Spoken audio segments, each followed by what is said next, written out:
Sir corona తర్వాత మనకు trend బాగా కనిపిస్తుంది సార్. మనకు చిన్న వయసు వాళ్ళు, యంగ్స్టర్స్, జిమ్లల్లో అద్భుతంగా బాడీలు పెంచి కసరత్తు చేస్తున్న వాళ్ళు అందరూ గుండె జబ్బుల బారిన పడుతున్నారు, హార్ట్ అటాకులతో చనిపోతున్నారు. కొందరు ప్రముఖులు కూడా చనిపోయారు.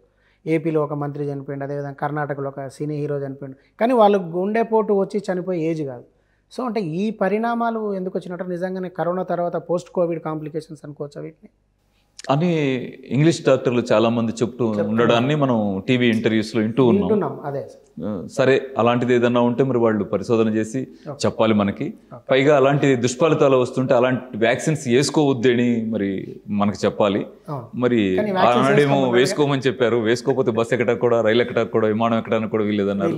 ఇవాళేమో అది వేసుకోవడం వల్ల గుండె జబ్బులు వస్తాయి అంటున్నారు. ఇది ఏమిటి అనేది మరి ఆ చిక్కుముడిని, కాంట్రవర్సీని వాళ్లే ఇప్పాలి. నేను ఒక ప్రకృతి ప్రేమికుడిగా ఈ సందర్భంలో ఒక మాట చెప్పగలను. ఏమిటంటే సీజనల్గా ప్రాబ్లమ్స్ రావడం అనేది చాలా నేచురల్, వస్తూ ఉంటాయి. కానీ మనది బిజినెస్ సొసైటీ అవడం వల్ల సీజనల్ ప్రాబ్లమ్ని బిజినెస్ చేయడం అనేది బాగా నేర్చుకోగలిగేటువంటి కెపాసిటీ ఉన్నప్పుడు దాన్ని అద్భుతంగా హైప్ చేస్తాం. అలాగే అది కరోనా పేరుతో రావచ్చు, లేకపోతే అంతకుముందు మూతి గుడ్డలు కట్టించుకోవడానికి ఇంకో ఏదైనా సైన్ ఫ్లూ ఏదో అనేవాళ్ళు, అది రావచ్చు. రేపు ఇంకొక జబ్బు పేరు కూడా రావచ్చు. ఇదంతా కూడా ఫార్మాస్యూటికల్ బిజినెస్ని డెవలప్ చేసుకోవడానికి పనికొచ్చేది తప్ప మానవ జాతికి ఉపయోగపడేటువంటి అంశాలుగా ఇవి లేవు. ఎలా అనగలం ఈ మాట అంటే, మీకు చిన్న మాట చెప్తానండి. కరోనా ఎందువల్ల వస్తుంది అనే ప్రశ్నకు ఆన్సర్ ఏమిటంటే వైరస్ వల్ల వస్తుంది అని కదా. వైరస్ ప్రాబ్లంని తీసుకొస్తే దానికి ఏదైనా మందు ఉందా, ఇది ప్రశ్న. వైరస్కి మందు లేదండి, ఎక్కడ, ఇండియాలో కాదు, ప్రపంచంలో ఏ దేశంలోనూ వైరస్ వల్ల వచ్చినటువంటి జబ్బుకు మందు లేదు. అంటే వైరస్ని చంపే మందు ఎందుకు లేదు, ఇది ప్రశ్న. ఎందుకు లేదంటే మన వాళ్ళు ఎందుకు కనిపెట్టలేకపోయారు? చాలా మేధావులు కదా, తెలిసిన వాళ్ళు కదా, ఎంతో కష్టపడి జీవితాలు పణంగా పెట్టి సాధిస్తున్న ఫలితాలు అవన్నీ. ఆ ఫలితాలు సాధించిన శాస్త్రవేత్తలు ఏం చెప్తున్నారంటే వైరస్కి ప్రాణం లేదు అని చెప్తున్నారండి. అంటే ప్రాణం లేని వైరస్ను చంపడానికి ఏ ఇష్టం కనిపెడతారు, ఆలోచించండి. కాబట్టి కోవిడ్ లాంటి ఎఫెక్ట్స్ వచ్చినప్పుడు దానికి మందు ఉందని అమ్మడమే బిజినెస్. ప్రాణం లేని వైరస్ను చంపడానికి మందును కనిపెట్టాము అంటే అది చాలా హాస్యాస్పదమైనటువంటి వ్యవహారం. మరి బిజినెస్గా మారింది కదా అంటే దాన్ని మనం చేయగలిగేది ఏం లేదు, మన జాగ్రత్తలో మనం ఉండాల్సిందే. ఓకేనా?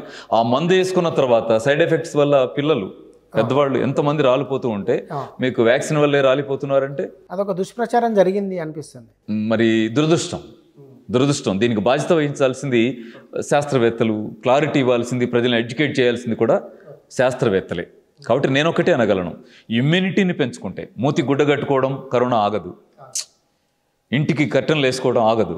మీరు లోపల iron curtain, immunity iron curtain వేయగలగాలి. ఆ ఇమ్యూనిటీ ఐరన్ కర్టన్ ఒకే ఒక్క మార్గం ఉంది, ప్రకృతి సహజ విధానాల ద్వారా ఇమ్యూనిటీని పెంచుకోవడం. మళ్ళీ రేపు రాబోయే, ఎల్లుండి రాబోయే కోవిడ్ని కూడా ఎదుర్కోవడానికి మార్గం ఏంటి? మన ఇమ్యూనిటీయే.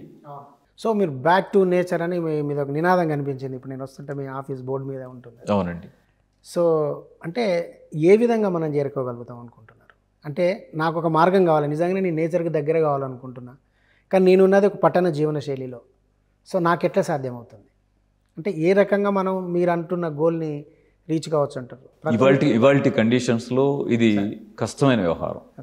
మేము మాట్లాడే మాటలు మంచిగా అనిపించవచ్చు, కానీ అవి సమాజానికి అందరికీ ఉపయోగపడేటువంటి ఫలితాలు ఇచ్చేవిగా మారటం అనేటువంటిది చాలా కష్టమైన పని. అయితే కష్టమైన పనులు, సాధ్యం కాని పనులు అని రెండు వేరువేరుగా ఉంటాయి. ఇది సాధ్యం కాని పనే, కష్టమైన పని అన్నప్పుడు ఇది కష్టమైన పనే, కానీ సాధ్యం కాని పని కాదండి. కష్టసాధ్యం అనొచ్చు, కష్టసాధ్యం అంతే తప్ప సాధ్యం కాని పని కాదు. ఎందుకంటున్నామంటే 24 సంవత్సరాల క్రితం ఈ పని మేము మొదలెట్టిన రోజున చాలా తక్కువ మంది ఫాలో అయ్యేవాళ్ళు. మరి ఇవాళ చూస్తే సిద్ధార్థ యోగ విద్యాలయపు యాక్టివిటీ ఆంధ్రప్రదేశ్లో ఉంది, తమిళనాడులో ఉంది, కర్ణాటకలో ఉంది, మన తెలంగాణలో ఉంది, ఇవాళ ఛత్తీస్గఢ్లో ఉంది. ఇలా 9 రాష్ట్రాలకి ఈ యాక్టివిటీని మేము విస్తరింపజేయగలిగామంటే అది మా కృషి కాదు, ప్రజల్లో పెరుగుతున్నటువంటి ప్రకృతి పట్ల ప్రేమ, అవేర్నెస్ అండి. ఓకేనా? కాబట్టి ఇది దీర్ఘకాలం ఇది కంటిన్యూ అయితే ఈ ఆరోగ్య ఉద్యమం ఖచ్చితంగా ఆరోగ్య సమాజ నిర్మాణానికి మంచి పునాదులే వేస్తుంది. అయితే ఒక్క మాట, నేను ఉద్యమం అన్నాను, ఆరోగ్య ఉద్యమం అన్నాను. కామన్గా ఉద్యమం అనే మాట ఎలా పడుతుందంటే రోడ్ల మీద ఉంటుంది, రోడ్ల మీద ధర్నాల రూపంలో అట్లా ఉంటుంది. అయితే ఆరోగ్య ఉద్యమం రోడ్డు మీద ప్రారంభమయ్యేది కాదండి. ఆరోగ్య ఉద్యమం ఖచ్చితంగా వంటగదుల్లో, మన ఇళ్లలో, మన జీవితంలో ప్రారంభం కావాలి. ప్రతి ఇంటి నుంచి మొదలుగా ఆహారాన్ని సరి చేసుకోవడం ద్వారా స్టార్ట్ కావాలి. మీరు అన్నట్టు ప్రతి ఇంటి నుంచి మరో ఇంటికి వ్యాపించేదిగా ఉండాలి. అలా జరుగుతుంది. మనం సమీప భవిష్యత్తులో ఖచ్చితంగా ఆరోగ్య సమాజాన్ని చూడగలుగుతాం. ఎందుకు, ఏంటి ధైర్యం? ప్రకృతి పట్ల ప్రేమ పెరుగుతుంది, గమనించండి. అనుసరించాలనే కాన్షియస్నెస్ పెరుగుతుంది. మీకు తెలుసు అదే సార్, ప్రతి టౌన్లో ఇప్పుడు బజార్లలో జొన్న రొట్టెల షాపులు వచ్చేసిన జొన్న రొట్టెలు కాల్చిస్తున్నారు. సో దానికి ఎగబడుతున్నారు జనం. సో మీరు అన్నట్టు సార్ నేచర్ ఫుడ్కు డైవర్ట్ అవుతున్నారు. సో మీరు దీన్ని వైద్యశాల అనకుండా వైద్య విద్యాలయం అని ఎందుకు పెట్టారు సార్? అంటే దాని వెనక ఏదన్నా ఆలోచన, ప్రత్యేకమైన ఆలోచన ఉందా?